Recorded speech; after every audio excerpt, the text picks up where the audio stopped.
Hi everyone, welcome to this video. ഇന്ന് ഞാൻ present ചെയ്യുന്നത് ഡാൻ ബ്രൗണിൻ്റെ റോബർട്ട് ലാംഗ്ടൺ സീരീസിൽ തന്നെ വരുന്ന ഇൻഫെർണോ ആണ്.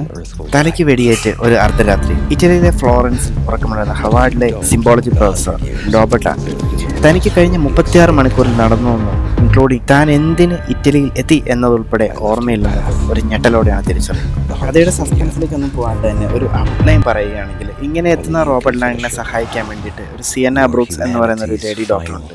പിന്നെ ലാംഗ്ടനെ കൊല്ലാൻ ശ്രമിക്കുന്ന ഒരു ലേഡി കില്ലറുണ്ട്. പിന്നെ എടുത്തു പറയേണ്ടതായിട്ടുള്ള കാര്യം ഇതിൻ്റെ പ്ലോട്ട്. പുസ്തകത്തിൻ്റെ തുടക്കത്തിൽ തന്നെ ദാന്തെ അലിഗേരിയുടെ മഹാകാവ്യം ദ ഡിവൈൻ കോമഡിയിൽ പറയുന്ന അതേ ഇൻഫെർണോ ആ പ്ലോട്ടിലേക്കാണ് നമ്മളെ എത്തിക്കാൻ പോകുന്നത്, അല്ലെങ്കിൽ അതിൻ്റെ ഒരു ബാക്ക്ഗ്രൗണ്ടിലാണ് നമ്മുടെ ഈ പ്ലോട്ട് സെറ്റ് ചെയ്തിരിക്കുന്നതെന്ന് നമുക്ക് ഡാൻ ബ്രൗൺ ഒരു ഇൻഡിക്കേഷൻ തരുന്നു. ദാന്തെ അലിഗേരിയുടെ മഹാകാവ്യമായ ദ ഡിവൈൻ കോമഡിയിൽ വർണ്ണിക്കുന്ന അധോലോകമാണ് ഇൻഫെർണോ. ഇൻഫെർണോയുടെ ആദ്യത്തെ ഒരു ദിവസം, അതായത് നമ്മുടെ യുദ്ധം നടക്കുന്ന സമയത്തേക്ക് പോകും.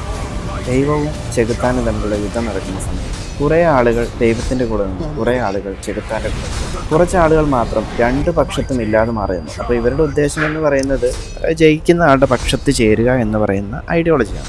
അപ്പോൾ യുദ്ധം അവസാനിച്ചു, ദൈവം സാത്താൻ്റെ മേൽ വിജയം കൈവരിച്ചു. അപ്പോൾ രണ്ട് സ്ഥലങ്ങളുണ്ടായല്ലോ, സ്വർഗവുമുണ്ട് നരകവുമുണ്ട്. അപ്പോൾ ദൈവത്തിൻ്റെ കൂടെ നിന്ന ആൾക്കാരെ ദൈവം സന്തോഷപൂർവ്വം സ്വർഗത്തിലേക്ക് വിളിക്കും, നരകത്തിലേക്ക് സാത്താൻ്റെ കൂടെ നിന്ന ആൾക്കാരെ നരകത്തിലേക്കും വിളിക്കും. പക്ഷേ ഈ നിഷ്പക്ഷമായി നിന്ന കുറച്ച് ആൾക്കാരുണ്ടല്ലോ, അതായത് ഞാൻ ജയിക്കുമ്പോൾ ആ ജയത്തിൻ്റെ കൂടെ നിൽക്കാം, അവരെ ഏറ്റെടുക്കാൻ വേണ്ടിയിട്ട് ദൈവവും തയ്യാറാകുന്നില്ല, സാത്താനും തയ്യാറാകുന്നില്ല. ബുക്കിൻ്റെ തുടക്കത്തിൽ പറയുന്ന ഒരു സെൻറ്റൻസ്, നരകത്തിലെ ഏറ്റവും തമസ്സാർന്ന സ്ഥലങ്ങൾ ധാർമ്മിക പ്രതിസന്ധികളിൽ നിഷ്പക്ഷത പാലിക്കുന്നതിനായി മാറ്റിവെക്കപ്പെട്ടിരിക്കും.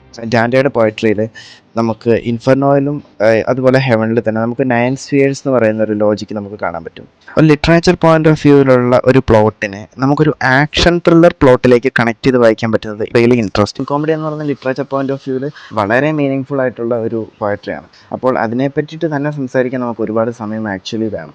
അതുകൊണ്ട് തന്നെ ഞാൻ വളരെ ലിമിറ്റഡ് ആയിട്ടാണ് ഇതിനുള്ളിൽ പറഞ്ഞിരിക്കുന്നത്. സോ ഇൻട്രസ്റ്റഡ് ആയിട്ടുള്ള ആൾക്കാർ തീർച്ചയായിട്ടും അലോങ് വിത്ത് ഇൻഫെർണോ ആ ഡിവൈൻ കോമഡിയിലേക്കും കൂടി ഒന്ന് ഫോക്കസ് ചെയ്താൽ it will be better. So thank you for watching.